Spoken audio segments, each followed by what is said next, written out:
जय श्री राम दोस्तों, मैं रंजना कालराज भक्ति चैनल से रंजना कालरा आपका अपने चैनल पर स्वागत करती हूँ। आज मैं आपके लिए श्री गोस्वामी तुलसीदास जी कृत श्री रामचरितमानस जी का पाठ प्रस्तुत करने वाली हूँ। बोलो श्री रामचंद्र महाराज की जय। श्री सीता जी के स्वयंवर की जो सुंदर कथा है वही इस नदी में सुहावनी छवि छा रही है। अनेक सुंदर विचारपूर्ण प्रश्न ही इस नदी की नाव हैं और उनके विवेक युक्त उत्तर ही चतुर केवट हैं। इस कथा को सुनकर पीछे जो आपस में चर्चा होती है वही इस नदी के सहारे सहारे चलने वाले यात्रियों का समाज शोभा पा रहा है। परशुराम जी का क्रोध इस नदी की भयानक धारा है और श्री रामचंद्र जी के श्रेष्ठ वचन ही सुंदर बंधे हुए घाट हैं। भाइयों सहित श्री रामचंद्र जी के विवाह का उत्साह ही इस कथा नदी की कल्याणकारिणी बाढ़ है जो सभी को सुख देने वाली है। इसके कहने सुनने में जो हर्षित और पुलकित होते हैं वे ही पुण्यात्मा पुरुष हैं जो प्रसन्न मन से इस नदी में नहाते हैं। श्री रामचंद्र जी के राज तिलक के लिए मंगल साज सजाया गया, वही मानो त्योहार के समय इस नदी पर यात्रियों के समूह इकट्ठे हुए हैं। कैकेयी की कुबुद्धि ही इस नदी में काई है जिसके फलस्वरूप बड़ी भारी विपत्ति आ पड़ी। संपूर्ण अनगिनत उत्पातों को शांत करने वाला भरत जी का चरित्र नदी तट पर किया जाने वाला जप यज्ञ है। कलयुग के पापों और दुष्टों के अवगुणों के जो वर्णन हैं वे ही इस नदी के जल का कीचड़ और बगुले और कोए हैं। यह कीर्ति रूपिणी नदी छहों ऋतुओं में सुंदर है। सभी समय यह परम सुहावनी और अत्यंत पवित्र है। इसमें शिव पार्वती का विवाह हेमंत ऋतु है। श्री रामचंद्र जी के जन्म का उत्सव सुखदायी शिशिर ऋतु है। श्री रामचंद्र जी के विवाह समाज का वर्णन ही आनंद मंगलमय ऋतुराज वसंत है। श्री रामचंद्र जी का वन गमन दुसह ग्रीष्म ऋतु है और मार्ग कथा ही कड़ी धूप और लू है। राक्षसों के साथ घोर युद्ध ही वर्षा ऋतु है जो देवकुल रूपी धान के लिए सुंदर कल्याण करने वाली है। रामचंद्र जी के राज्यकाल का जो सुख विनम्रता और बड़ाई है वही निर्मल सुख देने वाली सुहावनी शरद ऋतु है।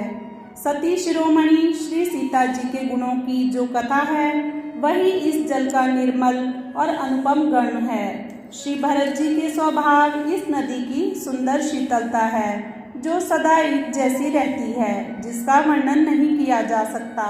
चारों भाइयों का परस्पर देखना, बोलना, मिलना, एक दूसरे से प्रेम करना, हंसना और सुंदर भाईपना इस जल की मधुरता और सुगंध है। मेरा आर्त भाव, विनय और दीनता इस सुंदर और निर्मल जल का कम हल्कापन नहीं है। यह जल बड़ा ही अनोखा है जो सुनने से ही गुण करता है और आशा रूपी प्यास को और मन के मैल को दूर कर देता है।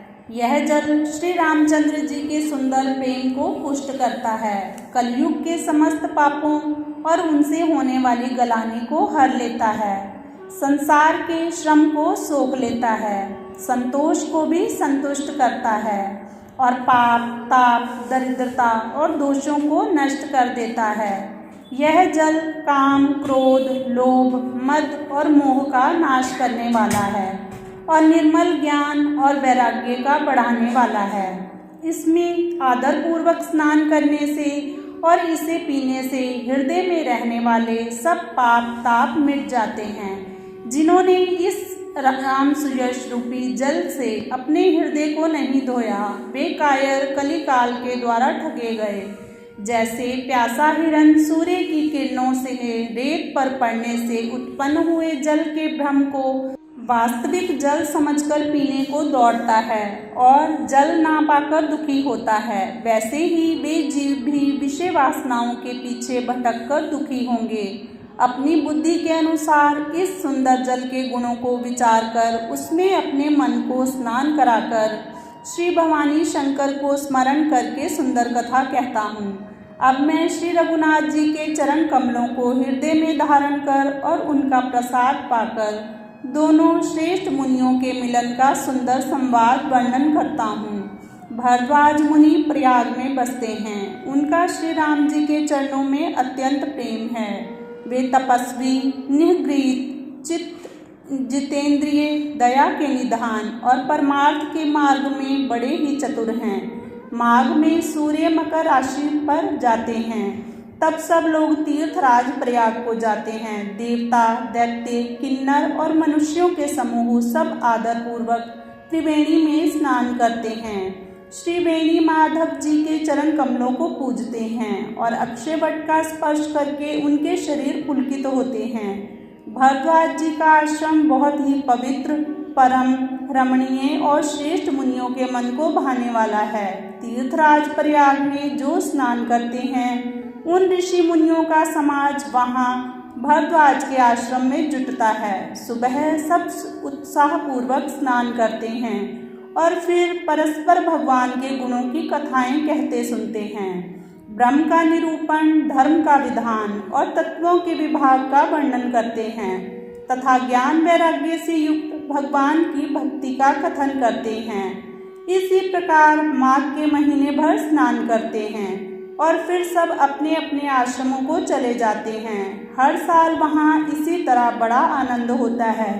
मकर में स्नान करके मुनिगण चले जाते हैं।